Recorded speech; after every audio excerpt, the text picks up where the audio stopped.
The biggest question with the Lakers this season has been JJ Redick's ability to coach this team. And over these last 5 games, there's been a couple of clips that may suggest that, he's getting a little fed up with things. Not even 10 games into the season, and JJ Redick is already storming out of post-game press conferences. JJ, you're talking a lot about 2 or 3 guys, getting them to put in the effort. You talked a lot about wanting to play hard and LeBron being the guy that played hard in tonight's game. How do you address that with the team? What's your philosophy for approaching that? I just did. Hey, nope. Okay. And then here is another clip right here, specifically about D'Lo. Now, I've seen the quote. Yo, this is crazy. D'Lo only played 21 minutes tonight. What did you see there? Why did you make the decision in the second half to go away from him? Again, just level of compete, attention to detail. Some of the things we I've talked with him about for a couple of weeks, and at times he's been really good with that stuff, and other times it's just reverting back to certain habits. But long story short, JJ benched D'Lo because he's ass. It wasn't like a punishment. It just felt like, for us to have a chance to win this game, that was the route we wanted to take. D'Lo only. So those 2 quotes are there. The last one, essentially, everyone's clowning D'Lo on Twitter, talking about, damn, you really got benched because you're ass. Not because you're injured, just because you're ass. And then the walking off clip as well. Once again, 1-4 in their last five games after winning 3 straight. To my fellow Laker fans, is it time to panic? Absolutely not. We knew going into the season, the only person we signed, the only acquisitions was Kanat, Bronny, and Christian Koloko. We knew this roster was not fit to compete. We knew this already. We all said Rob Pelican is ass. Like, you did not do your job. We knew this. I am just happy that JJ is doing things that I begged niggas to do, or people to do, 2 years ago. Bench D'Lo. D'Lo sucks, bench him. It sounds super simple. Oh, look, it is. The coach that hasn't been coaching for so long, hasn't been coaching any other level of basketball outside of middle school ball, bench the player that was playing bad? Especially when it's a point guard that doesn't play defense, and you have LeBron James on the court and Austin Reeves. Why play him? Some of the things he does is just like, he plays double bigs. Now, last night or yesterday, whenever it was we played the Grizzlies, they had 3 7-footers out there. We were too hurt. We couldn't play big. But he still tried things. Like, I'm seeing JJ do things that you want to see done from your coach. So, no, I'm not worried at all. I'm worried about our front office, which I've been worried about since 2021. I've been saying our front office has been a problem since getting Melo, since getting Westbrook, since doing nothing. Whatever it is, not bringing back Alex Caruso, not bringing back JaVale McGee, not bringing back KCP or getting rid of KCP, whatever it is. No, I'm not worried about JJ, and I'm not worried for the Laker players. I'm more so worried about our front office and who's going to be the one to get traded so we actually can have a successful season. D'Lo Vando. Yeah, I'm not worried about the Lakers roster, nor am I worried about the front office, because I knew they both suck. So I'm not worried about either of them things. What I'm worried about is essentially what I've been calling the entire time on how this is a topic around JJ Redick. Yeah. I guess hot take. I don't hate the coach that hates losing. Oh shit! Oh God! My coach is he's so sassy. Why he just can't fathom losing? Yeah, dickhead. If the Lakers were like 5-2, if the Lakers were like 7-1, whatever the case may be, you niggas would be praising him because of the one time he lost and he crashed out. Yeah, JJ Redick doesn't like losing. Yes, the Lakers aren't 100% healthy, but I'm not gonna act like we're also this team fucking OD ridicule with injuries. Reality is though, like, nigga, we haven't played the best basketball. The roster has definitely been the Lakers roster, a roster that you could just look at the names, let alone the stats, and be like, damn, these niggas can't shoot well. A couple of players honestly don't fit together. We knew that last year, but now it's definitely being highlighted this year. It almost highlighted Vando and D'Lo. I think there's some younger talent on this team that we probably could just say fuck them. I think there's several players on this team that won't be on this team or don't need to be on this team that were still on the team, and all we've added was draft picks. Furthermore, am I concerned about my Lakers season overall? Not necessarily, unless we do nothing or we're talking about JJ Redick the entire time. Other than that, so far, this is exactly what I expect. Hold on. Devil's advocate B Soul's in the building. Damo, didn't you say in the playoffs that the only difference that the Lakers really needed was a good coach to be competitive? Yeah, and to my knowledge so far, have we not been a competitive team with teams? How many times have we been blown out in these, 4 games that we lost? Literally last game, and outside of that, I think we've been good. So what's a competitive team to you? If that's the question, let me ask you a question. What's a competitive team? Competitive team in the West, specifically for this Lakers team, is not just a fucking 7 seed, 8 seed. Like, whoa, you started adding hella caveats. I just asked, what's a competitive team? Well, a competitive team on a Tuesday in the West. Like, damn. What's a competitive team? So a competitive team to me is a team that has like a realistic shot at winning a championship. In this context. That's a the reason why I said that is because last season, Damo, when the Lakers were a 48-win team and were like the 7th seed and made it to the playoffs, you mentioned that team as a not competitive team. So I can't just say a playoff team that wins 50 games. Side note, I would say there's been two blowouts: Cleveland and Memphis, maybe Detroit. Continue. I don't think competitive has anything to do with seeding. I think it has to do with the competition you face on the court, or the as much adversity you put on the other team on the court. You can be, if the Detroit Pistons lost 28 games in a row last year and all of them was by 1 point, I would say, yo, Detroit's a competitive team. They just fucking lose. They're still competitive. They're in these games, whether it's a 500 team, below 500 team, the defending champs. If they're losing by 1 every game, close games, miss game winning shots, niggas hitting crazy game winning shots on them, I'm gonna say they're competitive, even though they're losing. So yeah, I don't think playoff seeding has anything to do with being competitive. I definitely 100% agree with that. In the 2020s era, the fucking 5th seed was just in the finals. So if we're us half step or 2 steps behind that, I think we're good to go. Furthermore, I'm pretty sure this is going to be a topic, so I'm not going to necessarily go that far. But I think there's some teams that above the Lakers in the standing. Yeah, ain't no fucking way they stay there. so hey, and I think we all have a couple of teams in mind. Ain't no fucking way. So, I'm not necessarily worried about the Lakers in terms of, are they falling apart? No, I think this is exactly on script with the Lakers if we do nothing. I do think, if anything, the Lakers are going to do something. However, I know our front office sucks. I know the players can't shoot. I know LeBron's old, but still going to look like every now and then he's still the best player, and then he'll go back to being an old fuck. I know Anthony Davis. Actually, I don't know Anthony Davis. That nigga averaging 30. MVP AD this season. I don't know Anthony Davis. That nigga's hooping again. So, this Lakers season, I hate to be be anticlimactic for the clip. But like, that ass, I'm not flinched. I'm not hurt. I'm just only upset that my one prophecy about all season long, we're going to be talking about Bronny James, LeBron's age, AD's health, and JJ Redick is going to continue to be a thing because we're the Lakers and we only talk about the headlining shit versus actually fixing the problem, which is this team, if anything, somehow got worse at shooting. And like, what the fuck is going on with that? Like, I think we're like low key probably the worst 3-point shooting team in the league.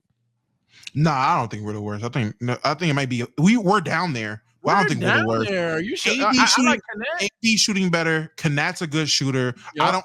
I think I would say LeBron. I don't know the numbers off the top of my head, but I would assume LeBron has come down from earth from last season, because last season was like a career high from him shooting. So he's probably came down from earth right now. But we know Bron ain't. Yeah, that's not about the last. And D'Lo, I don't know if D'Lo is shooting a career high. He fucking sucks. I don't care. Even if he was. D'Lo at 29.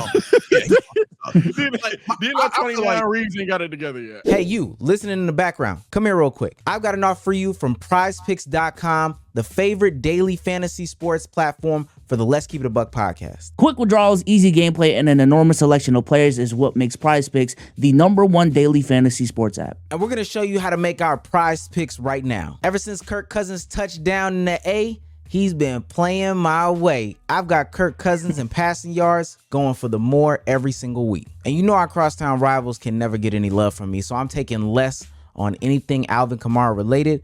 Rushing yards, give me less, B-Souls. We're going to go ahead and put $10 on this lineup, click submit lineup, and boom, that is how you make a lineup on PrizePicks. Go to PrizePicks.com and use code LKIB to receive a guaranteed $50 once you place a $5 lineup. Remember, that's code LKIB on PrizePicks, and tell them Omeezy sent you. Yeah, I feel like the scariest thing about the reason why we'll talk about Bronny, because you said it like twice, you don't want to talk about Bronny all year. The reason why I know we'll talk about Bronny all year is because we have like 5 young guys on this team, and Bronny's not the worst. That's why we're going to talk about Bronny all year. Yeah, that's the bad part.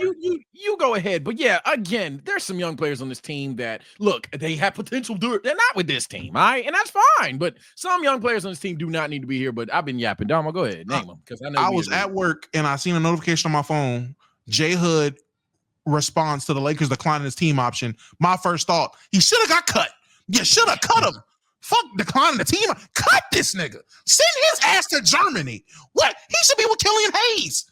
He's worse than Killian Hayes. Like, how the hell is Lonnie Walker not in the league, but J Hood is? Who the hell? Hey, Laker fans in the chat, please tell me, because I don't know. Who the hell, what the hell does who is Maxwell Lewis and what does he do? This is his second season. I haven't seen a nigga put the ball on the ground. What? I don't know what the hand this nigga shoot with. Who is this nigga? What does this nigga do? Everybody that was hyping up this Max Christie bullshit, hey, I gave him a chance, and I said it in the preseason. If all he about to do is play fake defense and miss corner threes, I don't want this little fake Kobe-looking nigga.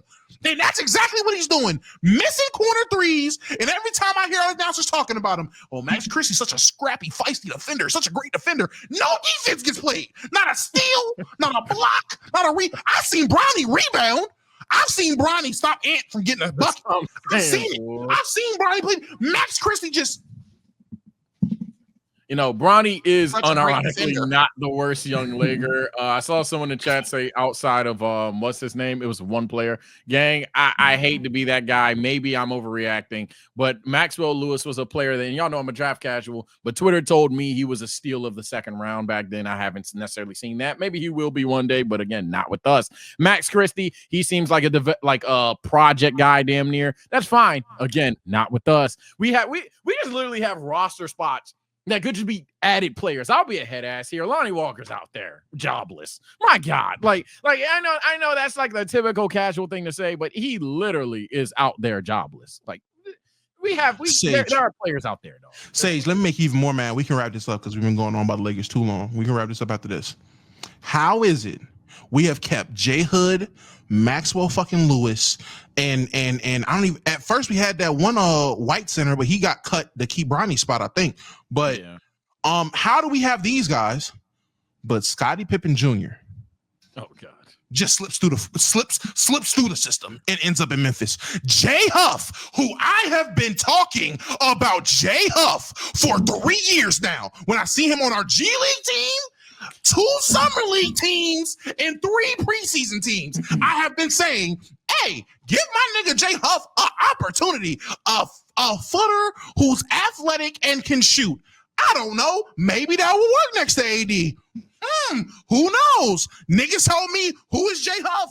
What does Jay Huff do? Who cares about Jay Huff? And now he is a good backup center for, surprise, the fucking Grizzlies, who also have Scottie Pippen Jr. How is it that the good young players slip through the cracks and crevices, but we're still sitting here with fucking Jalen Hood Shafino and Maxwell Lewis, and we just gave Max Christie how much money? We gave this nigga a Jeff T contract to do nothing. Sick of this goddamn team. The way y'all talking about Jalen Hood Shafino is giving me the way y'all talking about Taylor Horton Tucker, the way y'all say his name. I like Nah, THC, so that's not true.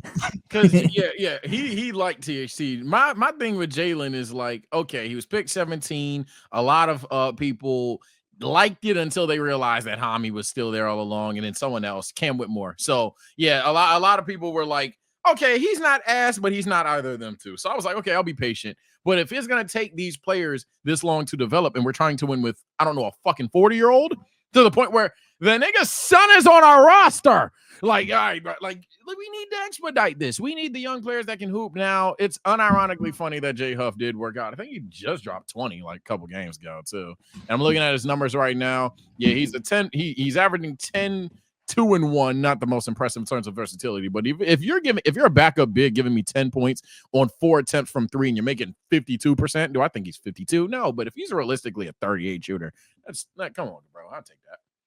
Last thing I'll say on the Lakers is just, well, I'm gonna share my tweet. I think Damo will get a kick out of this. The method's working, by the way, Damo. Yes, sir. The method's. This nigga is so Sage. Yeah, Bezos has You entered see a it. whole You see new it. level of disgusting. I've been noticed that shit. I'm playing chess. That's all I'm playing chess out here. Farming. Oh Yeah, man. Bezos has turned into arguably the biggest clip farmer on Keeper. Yo, I'm Yeah. farming on Twitter. What do you mean? I don't even stream anymore. I don't even stream Yes, anymore. You're still clip You are farming. crazy clip farming. Like, no. Anyways, God, all I'm gonna say is I have my certain expectations on JJ Redick, and knowing his experience, it was not that high. All right. I also understand that this team is a flawed team, but I do like predicting how the NBA community is gonna talk about certain things. And essentially, in the tweet I just said, I just know if the Lakers keep on losing, people are going to bring up the whole man. But if Darvin Ham was in this situation, y'all will be slandering the fuck out of him. Oh, y'all better keep the same energy y'all had for Darvin Ham. And low-key, it's already starting because I was just on play, not even on some promo shit. I was on playback before this, and J.R. Smith is on there, and he like literally one of the first things he said was Darvin Ham was a scapegoat. So it's already starting. Okay, I'm telling you, it's already starting. And my thing is like that's such like we're talking about coaching and scapegoating and all of this. When I swear to God, a lot of these problems that we talk about ultimately always boils down to the front office. Why did you hire Darvin Ham in the first place? Why did you fire Frank Vogel? And even if JJ Redick doesn't work out and he ends up being ass, which I don't think he will, but if this is where this is heading, why did you hire JJ Redick? We already had all these questions about his coaching history, all these different things. But what NBA Twitter is gonna do is gonna look at JJ Redick, have all these false equivalency conversations between him and Darvin Ham, when the root of the problem is the fucking front office, like what y'all been alluding to. Like the roster is not complete. It's not as well rounded as it needs to be. And again, even if JJ Redick is the problem, why the fuck did you hire him? So, yeah, I watched J.R. Smith not know much time was on the clock. I don't care what that nigga got to say. I'm not gonna lie to you. That nigga didn't even know. He thought they was up 1. How I'm supposed to take his opinion serious about my coach? Stop it. Anywho, but in a serious note, other than sending slander to my guy Swish. Anywho, yo, stop. On a serious note, yeah, I'm not about to keep it consistent. I'm not about to sit here and we can end up being 4-15, and you know what I'm not going to do? Blame JJ Redick. Because so far, I have watched us play and we already are doing things that we weren't doing the past 2 years. So the issues that I had with Darvin Ham aren't there anymore. So what the hell am I about to slander? I know I've always said it was more than just Darvin Ham for why we were bad. I just knew the nigga made us look way worse than what we were. Like he made a bad situation worse. Rob Pelinka still has us in a bad situation. It's been that way since 21. I have been saying this since 21. Rob Pelican is trolling. But I'm not about to sit here and blame Darvin Ham. Yeah, I have All right, eyes. let's go. I mean, JJ.